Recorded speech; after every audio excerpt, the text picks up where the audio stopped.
Most people think inflation is synonymous with increasing prices, but that's not the case. Increasing prices is actually a symptom of inflation. So what is inflation really?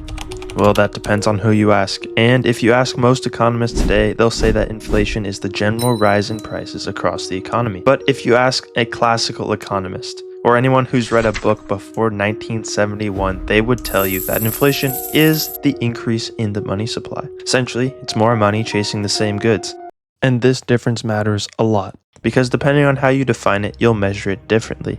There are two main types of inflation: monetary inflation, which is when the total amount of money in circulation increases. This is what happens when central banks create new money, whether by printing it or often today by creating reserves digitally through bond purchases. Physical inflation is when there's a shortage of goods or production capacity. Basically, if crops fail, supply chains break, or if war cuts off oil, prices of those things can rise, even if the money supply stays the same. That's supply side or cost push inflation. So yes, prices can rise even without printing money. But if the money supply expands faster than the economy produces goods and services, that's when inflation becomes monetary and systematic. Now let's talk about how inflation is actually measured. The most common measure of inflation is the CPI, or Consumer Price Index. The CPI tracks a fictional basket of goods that an average consumer might buy. Things like rent, groceries, gas, clothes, and medical expenses. Each item is assigned a weight, like rent, which makes up about 33% of the index. So far, so good. There are a few subtleties. First, there's hedonic adjustments. If the quality of a product improves, the government might lower the item's contribution to inflation. For example, you buy a $1,000 laptop this year, that's faster than last year's $1,000 laptop. They say you got more value, so they count it as deflation, even though you paid the same or more. Second, there's substitution bias.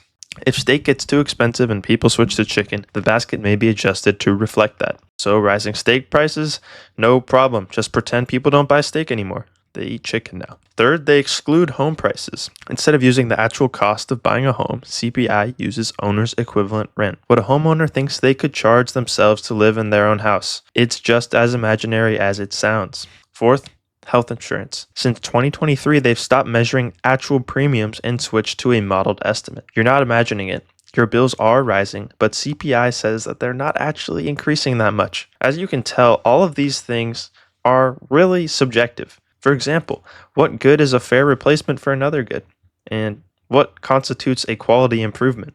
And how much value do you add for that? Unfortunately, the people making these decisions have a strong conflict of interest because they're typically involved in the government and they're making spending decisions, so they want to make inflation look like it's lower than it actually is. Because of these issues, other measures of inflation have been developed. There's core CPI, PCE, shadow stats CPI, trueflation, and even a couple other things that you could look at like gold or Bitcoin and housing, and just think about how much the purchasing power of the dollar is actually going down over time. Concerningly, the price of gold has gone up 42% in dollars over the past year. And if you look at the price of a house in ounces of gold, it's actually been going down over time, which sort of matches what I was saying earlier. As we become more efficient, as technology improves, our purchasing power should really go up because it's easier to make everything, so why should it cost more? So here's the real question. If CPI is undercounting real inflation, who's benefiting? It's not the saver, the retiree, and definitely not the laborer. When inflation is understated, Social Security rises at a slower rate,